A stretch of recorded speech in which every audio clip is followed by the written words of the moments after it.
Wetlands are often taken for granted. We met them here and will leave them, but not as we found them in the first place. In small islands like ours, we often overlook them and scarcely pay mind to the connection between wetlands and us. The area known as the Baku Reef, along with the Bonaccord Lagoon Complex, has been designated as a wetland of international importance under the Ramsar Convention since 2005. This means that it's of significant value for the island and the world. The area has long been an important part of the migratory pattern for birds from North America. It's a staple site in the tourism sector, attracting visitors to take a dip in the meter-deep nylon pool, enjoy bird watching in the lagoon, or see over 40 species of corals at the reef's coral gardens. It also provides people with employment through the fishing industry. So even if we don't appreciate the natural beauty, then we should seek to conserve it for its economic value to our lives. It should be protected firstly because of its unique natural features. It's the only fringing reef in the Caribbean, and it's also the best example of a contiguous seagrass, coral reef and mangrove wetland system in Trinidad and Tobago. The area is also rich in biodiversity, and they also have rare species such as the seahorse, which can be found in the seagrass beds. And you have resident species such as the spiny lobster, the green turtle, and the queen conch. The area is home to over 40 species of coral and over 100 species of fish. And the Bonaccord Lagoon acts as the nursery for the reef, and also commercially important species of fish, they spawn there. So it helps to support the fishing industry in Tobago. A fringing reef like the one at the Baku Reef Bonaccord Lagoon Complex grows near the coastline around islands and is separated from the shore by narrow, shallow lagoons. This Ramsar site covers 1,287 hectares. It is the only one with that designation on the island, but not the only one that needs protection. In Tobago, all wetlands are owned by the state, meaning that the areas are not under private ownership. Under the 5th schedule of the Tobago House of Assembly Act, the THA is the organization responsible for the management and preservation of those lands. By definition, they are areas covered in water that's static, flowing, fresh, brackish or salt, that can be permanent or temporary, that does not exceed 6 meters at low tide. Taking that meaning into consideration, Tobago has more than 20 natural and man-made wetland sites.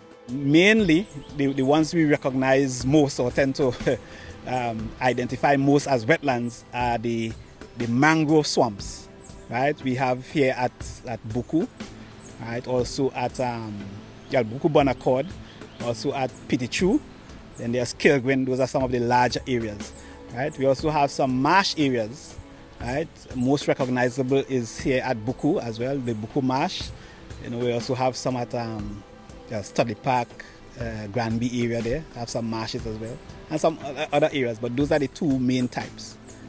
Other wetlands include the Black Rock Pond and rivers and streams such as those at the Corland Bay. The most prominent man-made wetland on the island is the Plantation Magdalena Ponds.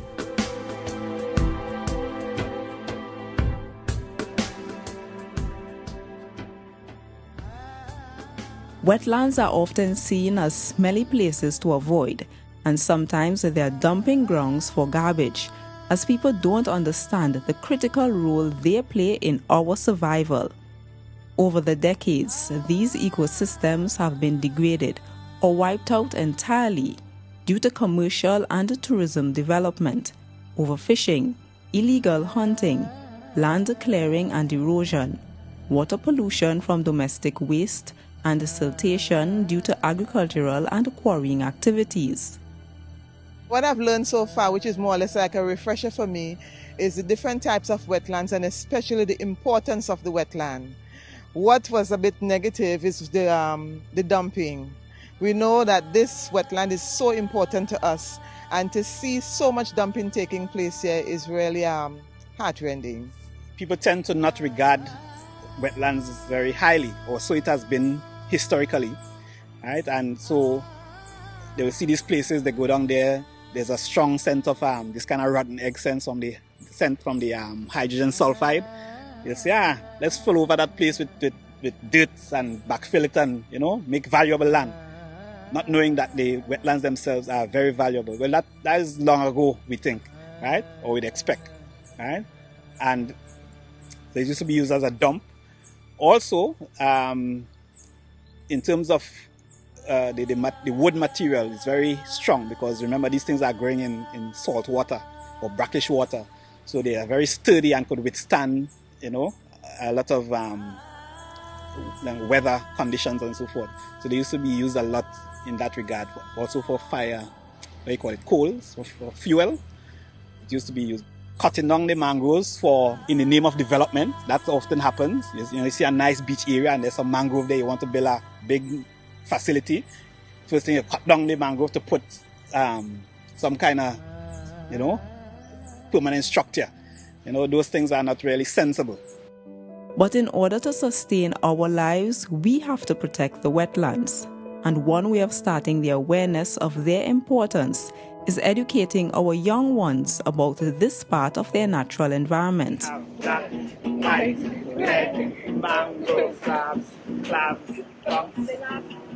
oyster street, wetland built for us. We always know that it's important to target children, because if you educate them when they are young, the information would, stay with them. And if not stay with them, but you know that at least you're targeting them at a young age. And we are hoping now that when they get this information, they're going to put it into practice and maybe take it home, so that their parents and everybody would benefit from what education we try to offer. The first thing I think is education and awareness, right? Raising the education and awareness of our population. Well, today we have here school children. I think that's where we should begin, to instill within them that natural love for the environment, so that they'll protect it. Granted also that our economy is looking toward tourism as the mainstay going forward. That becomes very essential if we are to be sustainable in that regard. In celebration of World Wetlands Day, children from schools such as the Bonaccord Government Primary School and the Patience Hill Government Primary School got a first-hand experience of some types of wetlands in Tobago when they visited the mangrove swamps and beaches at Kilgwin and Baku. The educational school tours are done by the Tobago House of Assembly's Division of Food Production, Forestry and Fisheries in collaboration with Environment Tobago. Do you know that mangroves, they are able to absorb carbon dioxide out of the atmosphere at a very quick rate?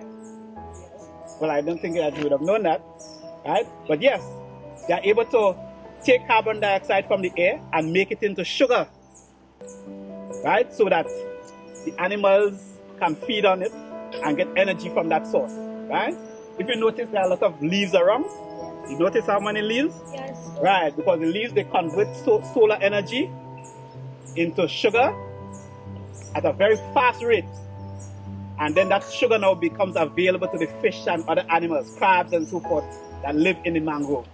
At first glance, wetlands appear to be areas with only vegetation and water, but a careful examination reveals that they camouflage and support a variety of wild animals such as birds, fishes, reptiles, crustaceans, and insects.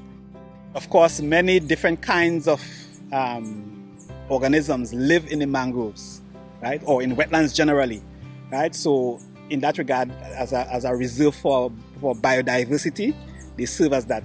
And well, leading on from that, a lot of the species that go there, we use, as humans, we use crabs. Tobago, we like crab and dumpling and so forth.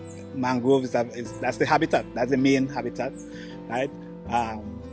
Reptiles such as lizards, snakes, etc. So fisheries in particular, they serve as a nursery for fish, reef fish as well as deep sea fish, pelagics, right? The pelagics, they come in, lay their eggs, the juveniles, they grew up in the lagoon spaces where they could have protection between the roots of the mangrove as well as food from the leaves and so forth before they go back out into the reefs and even further out, right? So if we destroy the mangroves, we can expect to see a decrease in fish population. There are approximately 24 native species of birds to the wetlands. They include the great blue heron, yellow-crowned night heron, anhinga, and the black-bellied whistling duck.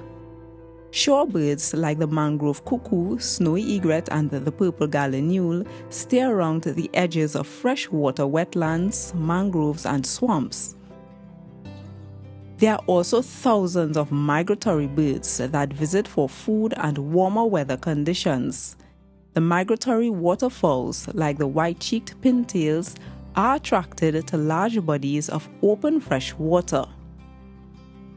And then there are those rare migratory birds that are found in swamps and mangroves, such as the prothonotary warbler and the chestnut-sided warbler. Even the scarlet ibis has been sighted on a few occasions by avid bird watchers. Very valuable to us is the birds in terms of the tourism sector, right? Tobago is known as one of the better bird watching destinations in this part of the world, right? So wetlands are a significant habitat in that regard as well. For example, we're here at Baku. A lot of the migratory birds that go from North America to South America, they often stay off here, rest and feed before they continue on their journey, right? And so a lot of people are familiar with the bird watching potential of Tobago, so they come here to view a very unique situation here. The clear, pristine waters that people enjoy at beaches such as Pigeon Point and Baku wouldn't be possible without the wetland systems. That's because they act as a natural filter for man-made runoff such as sewage, pesticides, fertilizers, and household wastewater. The wetlands, they do a very essential service in protecting the reef and even supplying food to the organisms on the reef, right? Waters coming from inland, upon passing through the wetland, the sediments in the water, they filter because the water slows down, giving the sediments an opportunity to settle. And also there's nutrients in the water, a lot of nitrates and even phosphates, some things like or soaps and so forth that get into the system. The mangroves use that as nourishment, so they absorb a lot of these things. So by the time the water gets on the seaside or into the sea, it's much cleaner, but those things are not really good for the reefs, right? So it serves that purpose. The wetlands are well managed. It helps to reduce the impact of all these pollutants, pesticides, and so on, going to the seagrass beds and afterwards going further out, reaching the reef. And it can cause deterioration of the reefs. You can have algal bloom because of the amount of nutrients, what we call nutrients in the water. You find that they're completely taken over by algae. The algae now smother the corals, and then the corals can't live or breathe or get sufficient light in what is necessary for them, clear, clean water. The theme used for World Wetlands Day 2017 was Wetland for Disaster Risk Reduction. The title points to the importance of conserving wetlands and keeping them healthy, since they help reduce the damage caused by erosion, natural disasters, and climate change. It also protects us in terms of waves and conditions as a result of climate change, the hurricanes, storms, and so forth. The heavy waves coming, they tend to protect the land from eroding. And also in situations like tidal waves, we learn, right? Areas that have wetlands close to them, adjacent to them, are less impacted by those kind of events, right? So they serve as to protect in those two ways, from erosion of the coast and also from climate-related disasters. Mangrove help animals that live in wetlands, like birds. They nest on the trees, and the fishes come to nurse in the wetlands. I learned that the black mangroves grew in dry areas and the red mangroves grew in wet swamps, swampy areas. I learned today that marshes have grasses and swamps have trees. I learned that the black mangrove would have roots coming up from the ground. Piece of it is up above the ground and piece of it would be under, because the piece that is under would be in water and has no air. So the parts above would get it some air. Research on the Baku Reef Bonaccord Lagoon is a major part of the work done by the Baku Reef Trust. It's a non-profit organization established in 1999 that seeks to educate, research, and to conserve this area. We put a lot of effort into researching corals, even assessing the coral bleaching phenomena that we had in 2005, after this serious global warming thing. The oceans warmed to about 30 degrees, so that was too much for the coral reefs. We did a big survey and study of that whole system and the impact of that coral bleaching event. There are other research efforts that we did, in terms of working in the mangrove, identifying the state of the mangrove, and so on, developing flyers, telling people, making people aware of the mangrove and the wetlands, because there's a direct connection between the wetlands and the seagrass bed and the reef, in particular with Baku Reef. The creation and enforcement of proper legislation is another avenue for the preservation of our wetlands. When the Ramsar Convention came into force in Trinidad and Tobago in 1993, it meant that the country had to implement certain measures which will conserve wetlands such as the Baku Reef Bonaccord Lagoon Complex, the Karoni Swamp, and the Nariva Swamp, in ways that will maintain their ecological character and retain their essential functions and values for future generations. In keeping with the convention, the country created a policy document entitled National Policy and Programs on Wetland Conservation for Trinidad and Tobago, which was approved by Cabinet in 2001. It outlines programs in the areas of education, training, and management that are to be used in the preservation of wetlands. Even before the signing of the Ramsar Convention, the Baku Reef Marine Park, which is the area that covers approximately 7 square kilometers in the southwest of Tobago, was and still is a restricted area protected by law under the Marine Areas Preservation and Enhancement Act 1970. The existing legislation, the Marine Areas Preservation and Enhancement Act, declares that no person can remove any flora or fauna from the Baku Reef Marine Park. And this responsibility is carried out by our reef patrol officers, who conduct patrols to make sure that persons are adhering to the regulations and also to ensure that the area is sustainably utilized. Tour operators are granted permission to take visitors snorkeling at the reef's coral gardens, then to No Man's Land, the Bonaccord Lagoon, and the Nyland Pool. But there are instances where people use the area for jet skiing, parties, and loud music, activities that are not permitted. The Tobago House of Assembly would have granted permission to the reef tour operators to conduct reef tours only. So this permission has been granted. However, we have noticed that persons are conducting other activities in addition to the standard reef tours, and these are the type of activities that we are not allowing to take place. Party activities are strictly prohibited within the Baku Reef Marine Park.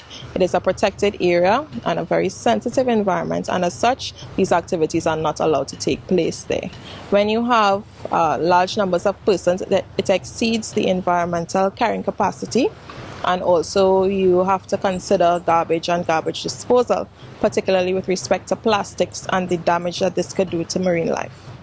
Turtles particularly tend to get caught in plastics and plastic bags, and they ingest it as well, and causes disturbances to the digestive tract of the animal.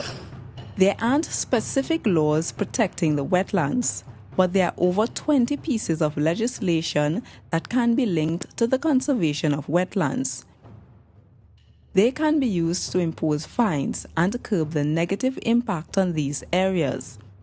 Under the Conservation of the Wildlife Act, Chapter 6701, which was established in 1958, individuals are only allowed to hunt in the wetlands with a license for specific wild game during the hunting season. That period starts on October 1st and runs until the end of February of the next year. The closed season allows animals to reproduce and replenish their population so as to maintain a balance in the ecosystem. And for those found dumping in the wetlands, they can be fined under the Litter Act 1973. The burning of materials in the wetlands is also prohibited. Then there's the Environmental Management Act, Chapter 3505 of 2000. Out of that came the establishment of the Environmental Management Authority. That body is responsible for the protection, wise use, and enhancement of the environment. Despite the laws and the enforcement or lack thereof, individuals are required to use their discretion. Stop dumping in the mangroves. Don't throw it at the mangroves, throw it like in a bin. And the dump is in Studley Park. You know, you can build in such a way that it even enhances the wetland, you know, rehabilitate the areas so that it becomes, you know, going forward it gets larger, it gets stronger, you know, and so many generations beyond could continue to enjoy those natural heritage of Tobago. The Baku Reef Marine Park is still in the process of being designated an environmentally sensitive area under the Environmentally Sensitive Area Rules 2001. In an effort to preserve what's left, moorings have been placed in specific locations for tour boats to anchor so that corals aren't damaged. The demarcation of the marine park's boundaries and the navigation channel for larger boats were projects completed by the Tobago House of Assembly. I think we should give it its due respect and, you know, do everything within our power to protect it. Now, we know there's often a kind of competition between tourism and the natural environment. Like, it's a kind of chicken-egg situation because tourism is dependent on the natural environment, but the development of tourism in itself sometimes negatively impacts the very natural environment. So we now have to find that middle ground where we can do both things simultaneously and to our benefit. Develop tourism product as well as enhance our natural space. So we need to find that and the more heads get coming together in that regard, the better. The protection of the remaining wetlands on the island is vital.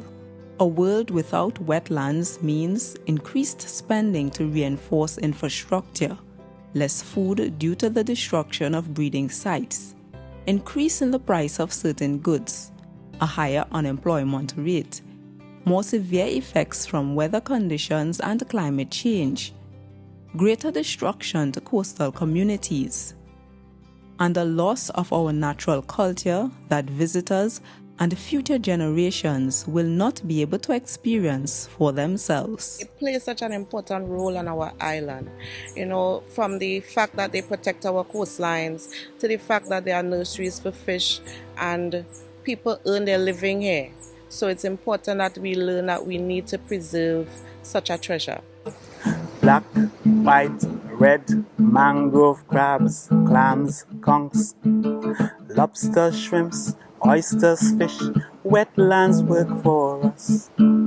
Black, white, red, mangrove crabs, clams, conchs, lobster, shrimps, oysters, fish, wetlands work for us. We have black, white, red, mangrove, crabs, conchs, lobster, shrimps, oysters, fish, wetlands work for us. We have black, white, red, mangrove crabs, clams, conchs, lobsters, shrimps, oysters, fish, wetlands work for us. We have black, white, red, mangrove crabs, clams, conchs, lobsters, shrimps, oysters, fish, wetlands work for us.